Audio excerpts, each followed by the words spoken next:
Welcome to the Explainer. Today we're unpacking a really comprehensive piece of research, dated exactly April 27th, 2026.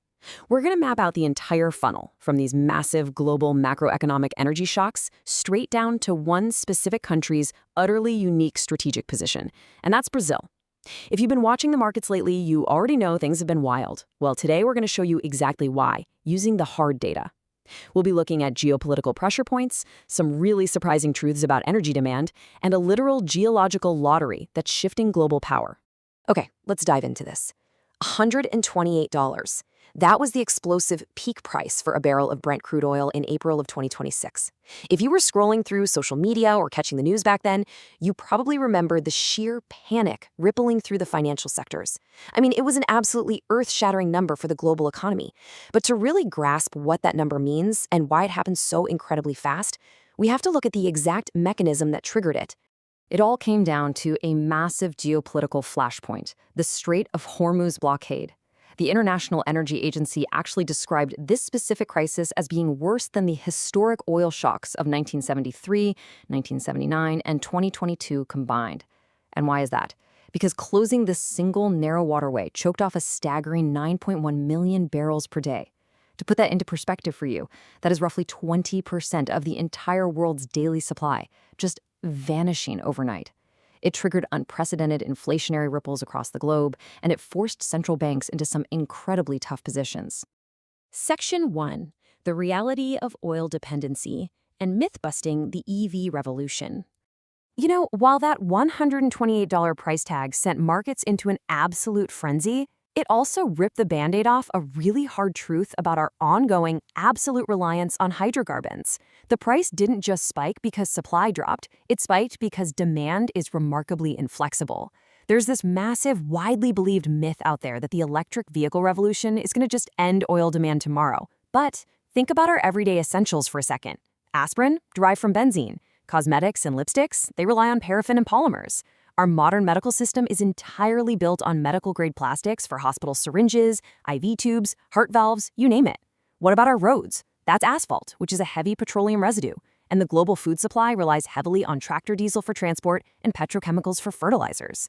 So the absolute crucial takeaway here is that 99% of pharmaceutical raw materials and our vital global infrastructure are entirely dependent on petrochemicals. You literally can't electrify a syringe. Section 2. The Global Context and Shifting Power between 2025 and 2026. With demand refusing to die down, let's take a look at the top global producers based on 2025 data. We've got the usual heavyweights dominating the top, right? The United States firmly at number 1 with 13.58 million barrels a day, followed by Russia and Saudi Arabia. But look at number 9, Brazil. By producing an incredible 3.75 million barrels a day, Brazil rapidly ascended into the ranks of the global energy titans. They are literally standing shoulder to shoulder with traditional Middle Eastern powers. And this brilliantly illustrates a major shift. Section 3, Brazil's pre-salt advantage and the golden age of offshore. So how exactly did Brazil achieve this powerhouse status? They don't have those massive onshore oil fields like Texas or Saudi Arabia.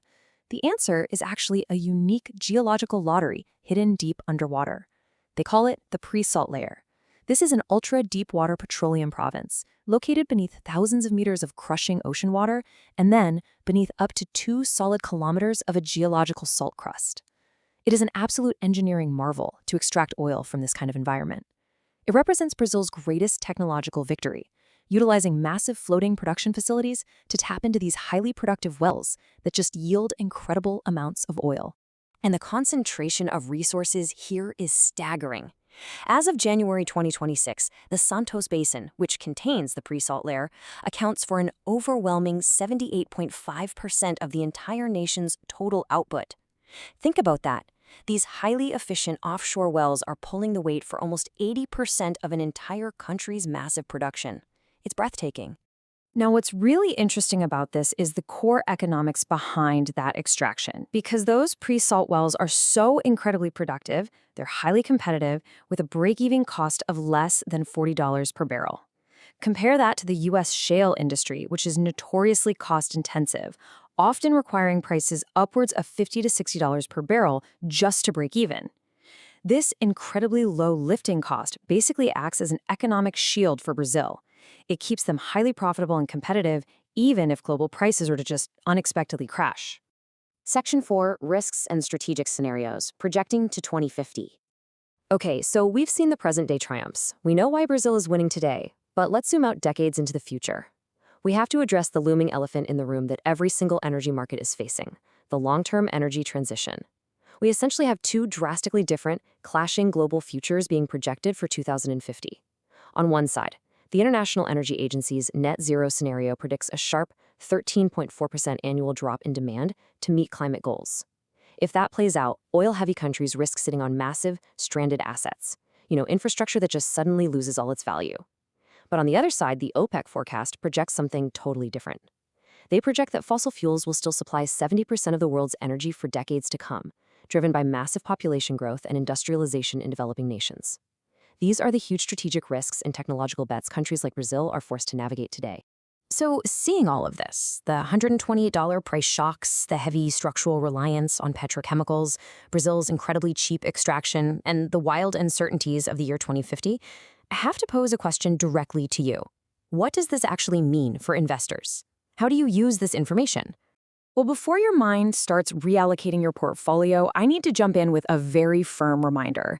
This explainer provides high-level strategic and macroeconomic analysis. It is absolutely not an investment recommendation. Our goal here is to build your strategic intelligence and help you clearly understand the data of a really complex world. It's not to dictate your personal financial choices.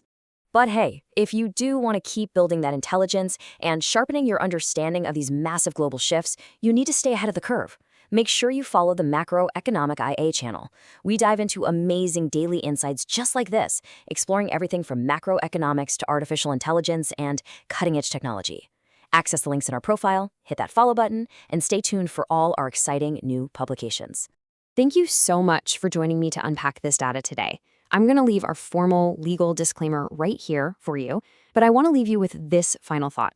If the 2026 crisis proved that oil dependency is far from over and Brazil's pre-salt layer gives them the ultimate economic shield, who will ultimately hold the geopolitical leverage when the global energy transition truly clashes with rising industrial demand in 2050?